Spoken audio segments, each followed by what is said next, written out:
बिस्मिल्लाहिर्रहमानिर्रहीम। अस्सलाम वालेकुम। सात आसमानों की हकीकत। सवाल: आपने सूरह बकरा के हाशिया नंबर 34 में लिखा है कि सात आसमानों की हकीकत तयन मुश्किल है। मालूम होता है कि आप सात आसमानों से इनकार कर रहे हैं।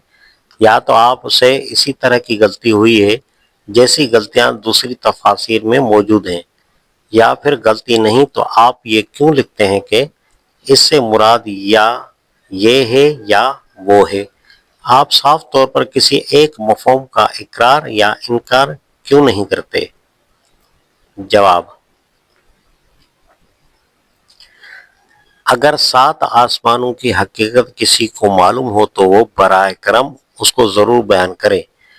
मैं तो ये कह रहा हूँ कि उसकी हकीकत मुतय्यन करना मुश्किल है, और अगर किसी एक ज़माने के इल्म हैत की बिना पर कोई शख्स ये कहता है कि कुरान का मंशा भी वही है जो इस खास ज़माने का इल्म हैत बयान कर रहा है, तो वो सख्त गलती करता है। इल्म हैत के नज़रियात व मुशाहिदात बदलते रहते हैं।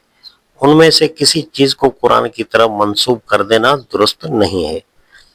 आप हजरात अपने मदरसों में जिस इल्म हैत को पढ़ाते रहे हैं और जिसकी बिना पर कदीम मुफस्सिरीन में से बहुतों ने आसमान की हकीकत बयान की है, अब उसकी बिसात मुद्दत हुई लपेटी जा चुकी है, और नए मुशाहिदात ने उस इल्म की दुनिया ही बदल दी है।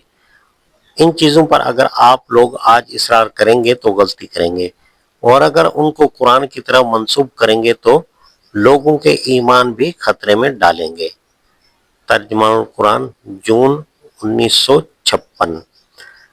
मौलाना मौदूदी रहमतुल्लाह अलैह ने सूरह बकरा की आयत 29 की तशरीह हाशिया 34 में की। वही तो है जिसने तुम्हारे लिए जमीन की सारी चीजें पैदा की, फिर ऊपर की तरफ तवज्जो फरमाई और सात आसमान इस्तवार किए। अल बकरा आयत नंबर 29। तशरीह: सात आसमानों की हकीकत क्या है, उसका तयन मुश्किल है। इंसान हर जमान में आसमान या बिलफाज दीगर मावराए ज़मीन के मुतालिक अपने मुशाहिदात या कयासात के मुताबिक मुख्तलिफ तस्वुरात कायम करता रहा है, जो बराबर बदलते रहे हैं।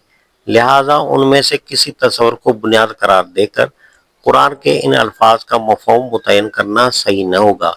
बस मजमलन इतना समझ लेना चाहिए कि या तो इससे मुराद यह है कि ज़मीन से मावरा जिस कदर कायनात है उसे अल्लाह ने सात महकूम तबकों में तकसीम कर रखा है, या ये कि ज़मीन इस कायनात के जिस हल्के में वाक़ है वो सात तबकों पर मुश्तमिल है।